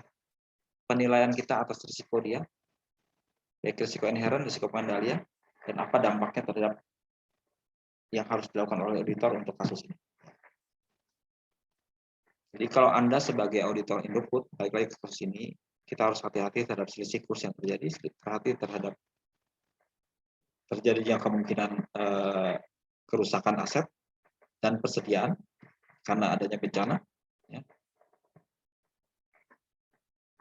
Dan hal lain yang kebetulan kita tidak mencakup hal lain di sini yang kebetulan tidak diungkapkan. Tapi dua ini sudah cukup merupakan warning bagi auditor untuk dia harus hati-hati. Jadi kalau di risiko pengendaliannya khusus untuk yang ini sudah kayak dia disebut ada pelindungan asuransi yang memadai, ya. Maka kita bisa anggap ini risikonya rendah ya, tidak tinggi ya risiko rendah, pengendaliannya rendah.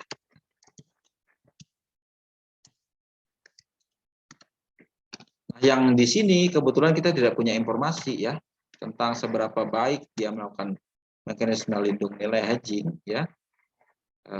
Tapi coba kita lihat di laporan keuangannya, apakah dia ada menyebutkan hedging di sini, lindung nilai.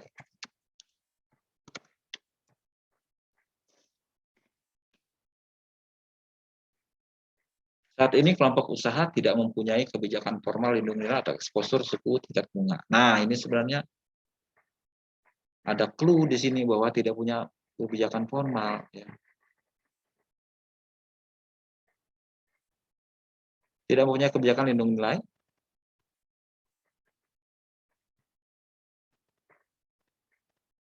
Nah,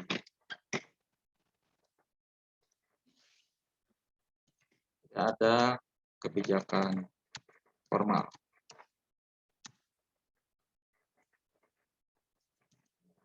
Risiko tinggi. Nah,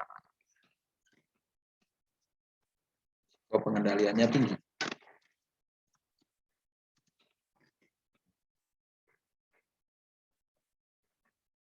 Nanti ini fokus kita akan tinggi. Ya. Risiko inherannya tinggi, risiko pengendaliannya juga tinggi. Risiko salah saji material akan banyak ditemui di masalah siklus kalau begitu. Ya. Ini akan jadi tanda bahaya kita. Ya. Kalau yang ini risikonya agak tinggi, ya, risiko bencana alam itu kalau di Indonesia nggak terlalu tinggi-tinggi amat, ya, berkaitan dengan global warming, ya, anggaplah sedang, ya. Tapi di sisi lain, ya, ini kita anggap risiko inherannya tinggi. Ya. Yang ini sedang. Ya.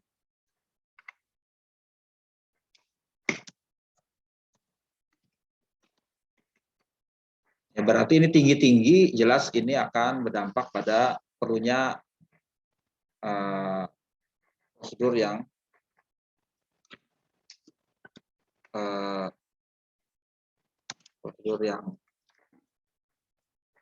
luas, ya, luas.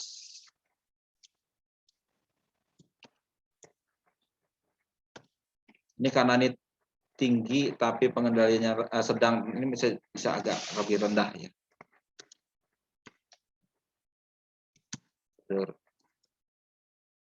Dalam kategori sedang saja.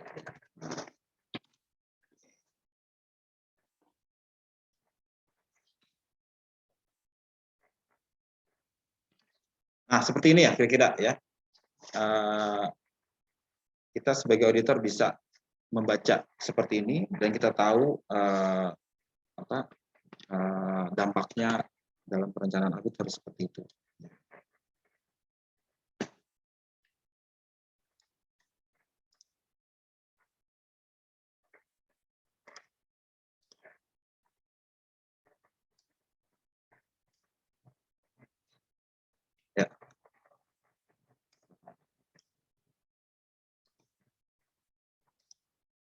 Ini saya contohkan seperti ini, ya.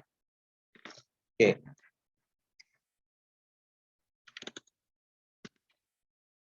Hanya 2 risiko bisnis besar saja yang kita anggap penting, ya, dari 5 risiko tadi, ya. Tapi kita sudah tahu, ya, mana yang merupakan risiko tinggi, risiko RSSM-nya tinggi, dan risiko yang kategorinya sedang-sedang saja. Yang lain kita anggap risikonya rendah, ya. Jadi tidak diikutkan di sini.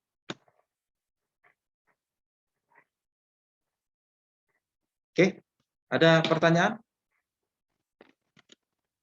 Masih bingung?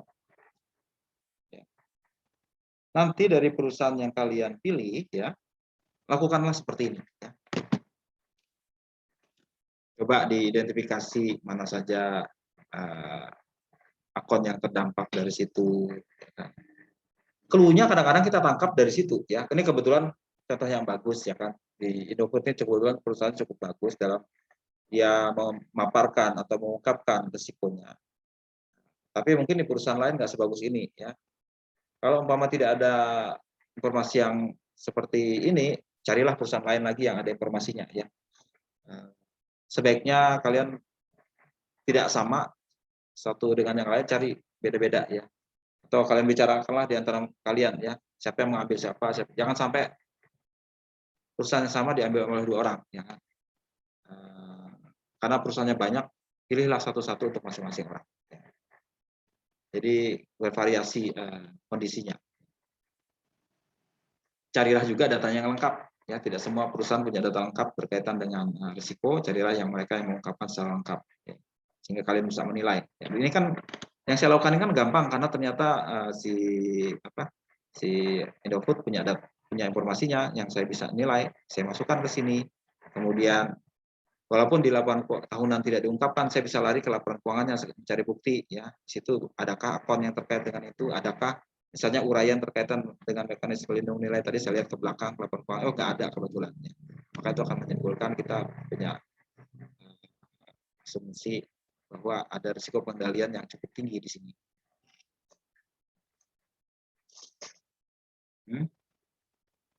Ya, ada pertanyaan?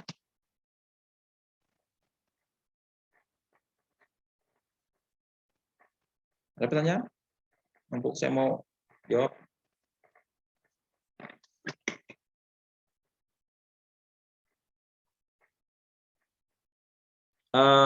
Ini sesuai dengan di Google Classroom tadi, saya minta kalian kumpulkan di minggu depan. Ya. Kalian kumpulkan di minggu depan. Hanya rejak mas. Supaya kita bahas lagi di Masuk. Jam 22.05 nyar masuk. Nah. siapa itu hanya masuk.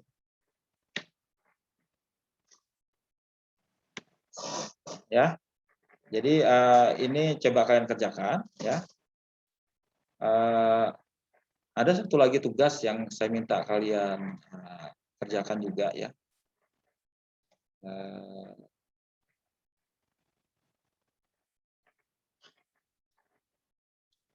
Mana Google Classroom-nya tadi?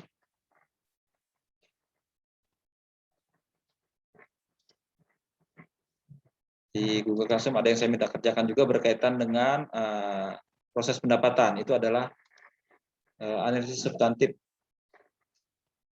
untuk proses pendapatan. Ya. Coba kalian pelajari dulu ya. Itu kebetulan masih saya tetapkan di tanggal 14 juga dikumpulkannya ya. Tapi coba informasikan kalau misalnya kalian tidak sanggup kerjakan ini, saya undurkan tanggal mengumpulkannya untuk yang ini ya. Untuk yang ini.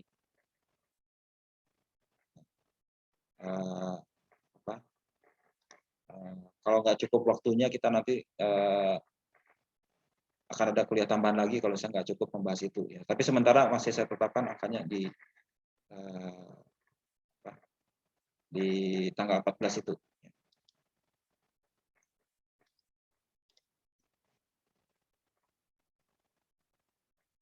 Oke, gimana? Adakah masih bingung?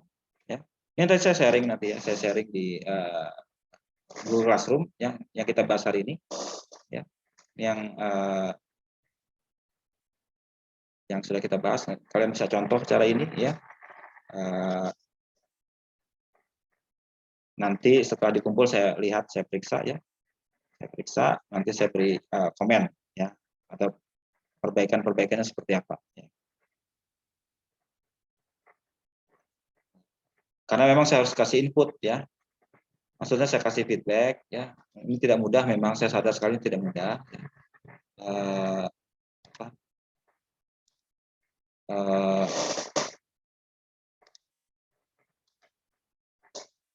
Jadi jawaban yang kalian berikan nanti saya berikan komentar perbaikan ya.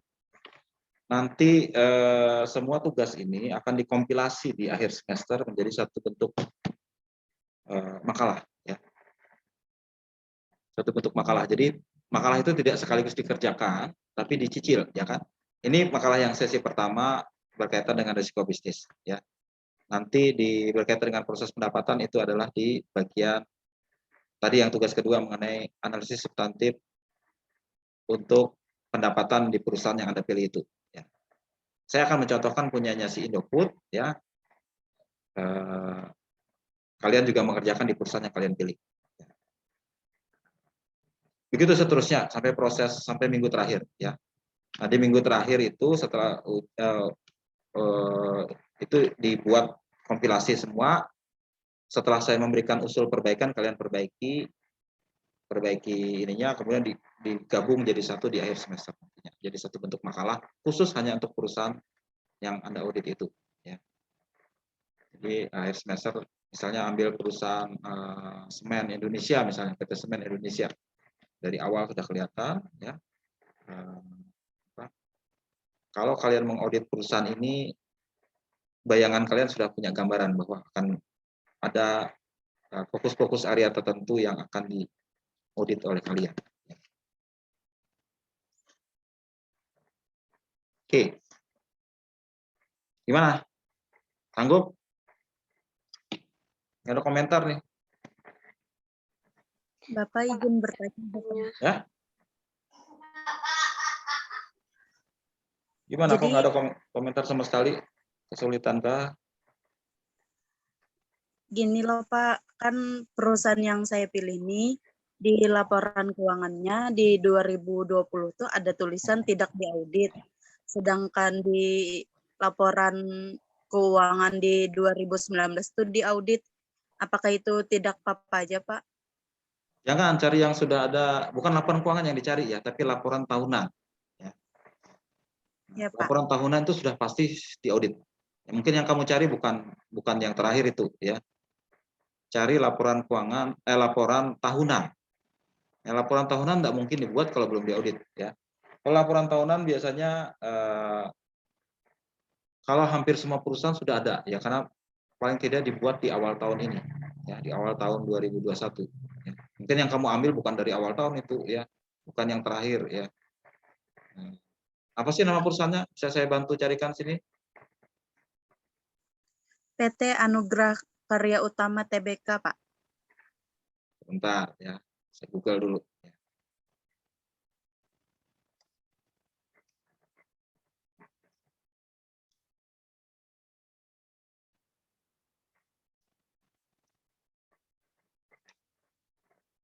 Jadi Google Classroom tadi.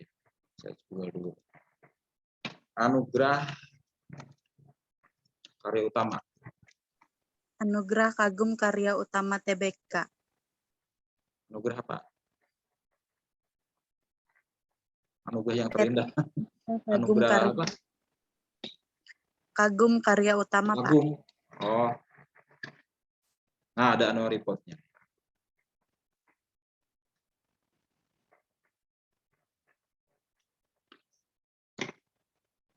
Cuman ada 2019 ya. Mungkin perusahaannya bermasalah nih. Belum selesai laporan keuangannya.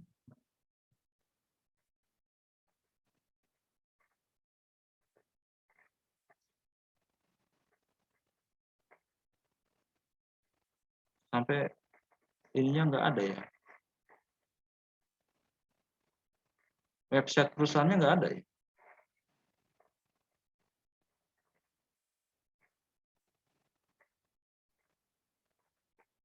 Dia terakhir ada laporan tahunan, annual report tuh tahun, ini, Karya Utama annual report tahun 2020.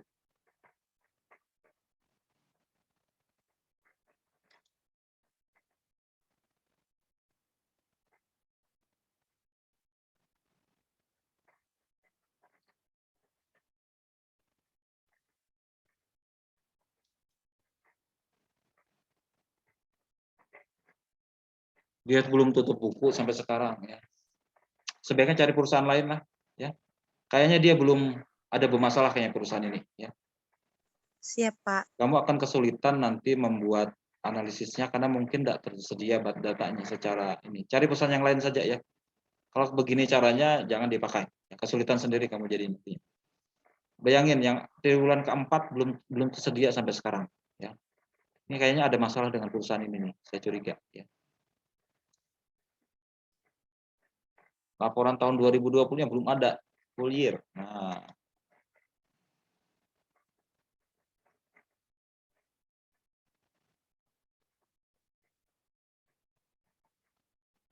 dan kita bukan hanya memakai laporan keuangan, tapi laporan tahunan ya, karena ada beberapa berkaitan dengan risiko itu nggak bisa dilihat di laporan keuangan, dilihatnya dari laporan tahunan. Ya.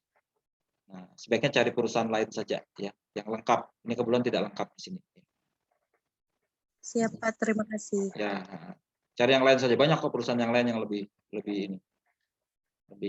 lengkap ininya. Saya ngambil tadi Indofood sudah sangat lengkap kan, itu perusahaan besar. Kalau perusahaan yang ya perusahaan publik ada juga yang ngecek-ngecek terus terang ya. Datanya nggak lengkap, laporan keuangan nggak lengkap ya. Atau mungkin dia memang punya masalah sehingga sampai sekarang laporan keuangannya belum rilis ya. Belum rilis. Coba kita lihat lagi. Saya masih penasaran KKU website. Memang nggak ada kan websitenya. Benar-benar nggak bonafit kalau perusahaan nggak punya website. Nggak punya bingung saya. Nggak punya websitenya. Sebaiknya jangan deh dipakai ya, bingung nanti. Ya. Itu Itu juga Pak, izin menambahkan, harga sahamnya di 50 Pak. Harga saham terendah ya nggak bagus juga sih Pak. Di Oke. Rp5.000 itu satu lotnya. Satu lotnya di Rp5.000 doang, nggak bagus banget untuk dibeli sahamnya. Ya berarti tidak liquid ya. Ya nggak liquid Pak sahamnya. Nah ini ya, bukan 50. 5.000, Rp50. 50 kan satu lotnya minimal 100 Pak. Jadi Iya, Rp5.000. selembarnya Rp50. Selembarnya Rp50. Rp50 itu lebih murah dari harga satu lembar kertas yang apa sih, kertas yang itu lebih mahal dari Rp50 rasanya ya, kertas yang tebal itu. Dan ini mengalami suspend kayaknya ya, harganya mandek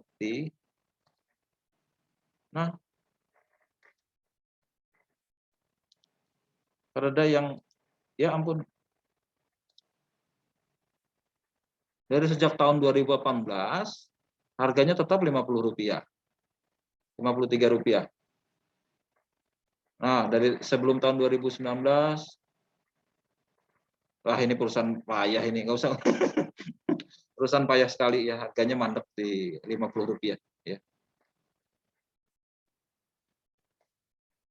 Ya jangan. Nah, betul. Oke, ada yang lain lagi? Jadi carilah perusahaan yang lengkap datanya ya. Kalian akan kesulitan kalau datanya nggak lengkap ya, terutama berkaitan dengan analisis, berkaitan dengan risiko. Kemudian kalau masuk nanti ke audit pendapatan ya, audit pembelian itu kebanyakan mengadakan laporan keuangan ya, harus lengkap tahun 2020 dan 2019 ya. Atau ke tahun sebelumnya lagi berarti tahun 2018, 18, 19, 20. Karena kita 2 tahun harus meninjau tahun sebelumnya ya. Jadi 2020, 2019 dan 2018 harus lengkap. Ya. Di sini dia 2020 yang belum ada ya, 2019-nya ada, 2020 ini cuman nggak bisa dibandingkan dengan tahun sekarang. Ya, jangan dia nggak lengkap. Oke, itu ya. Yang lain? Pak, maaf mau nanya. Jadi nanti tugasnya itu bentuknya PPT kayak yang punya Bapak kasih Ya, di slide tadi, Pak. PPT seperti ini ya. PPT seperti ini. Tapi saya pada saat saya bahas, saya minta nggak usah dikirim ke saya laporan keuangannya ya. Nanti saya bisa download sendiri aja laporan keuangannya. Karena kebanyakan nanti pulsa kalian terpakai buat ngirim-ngirim itu ke saya. Cukup ini satu lembar ini aja. Ya. Satu tabel seperti ini ya. Tapi kalau di makalah yang akhir nanti diceritakan ya kan. Diceritakan lebih lanjut. Ini saya nilai dulu, saya minta komentari baru kalian perbaiki nantinya. Cukup satu ini saja, satu. Tapi mungkin ini saya kebetulan hanya menemukan 2 ya kan. Mungkin di perusahaan lain bisa lebih dari ini ya, bisa 5, 6, 7, 8, bisa banyak ya, bisa. Kalau di sini kebetulan dia tidak punya banyak hal yang serius ya. Karena kondisi perusahaannya baik-baik saja ya. Jadi tidak ada hal yang serius di sini. Jadi 2 ini yang saya bisa identifikasi. Di tempat lain mungkin bisa lebih dari itu ya. Tapi yang saya minta hanya tabel seperti ini saja. Jumlahnya terserah berapa kalian temukannya.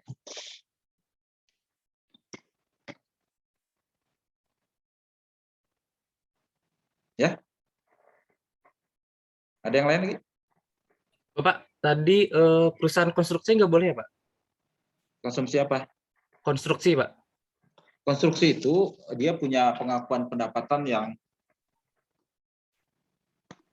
tidak biasa ya kan, dia pakai metode yang tidak pakai yang sederhana ya. Mungkin nanti pada saat kita melakukan audit pendapatan itu dia langsung terkategori sebagai inherentnya itu tinggi. Ya. Kalau perusahaan konstruksi itu punya risiko inherent yang tinggi dalam pengakuan pendapatan. Karena pengakuan pendapatannya tidak memakai cara biasa, dia pakai metode misalnya penyelesaian, persentase penyelesaian, itu akan banyak keliruan segala macam ya. Dan langsung akan ada risiko inherennya di sini udah tinggi duluan ya. Tapi pada saat mengerjakan sebentar saya pikir dulu ya. Kalau mengerjakan di pendapatan balik lagi ke tugas kita yang di ya.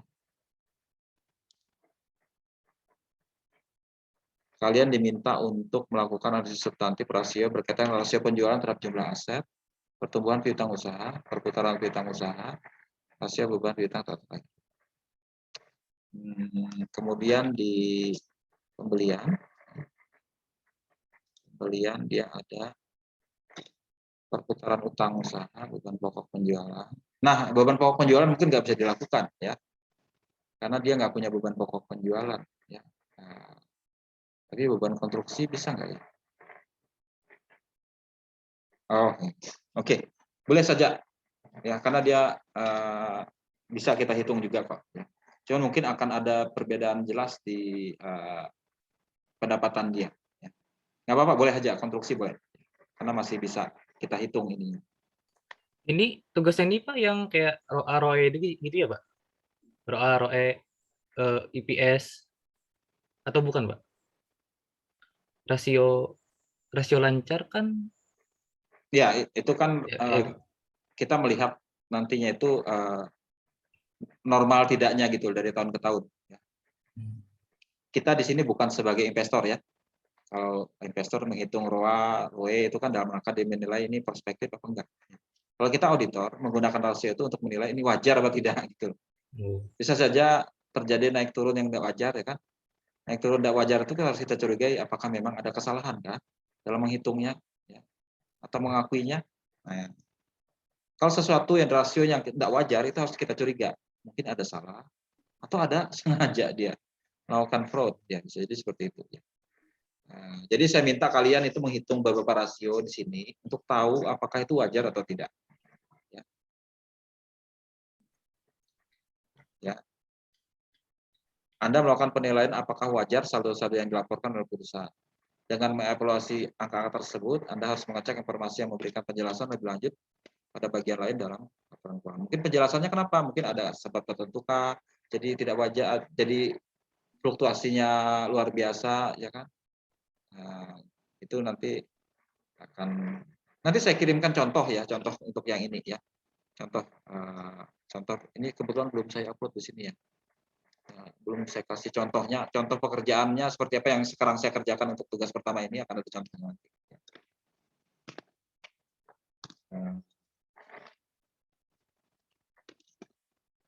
Itu ya.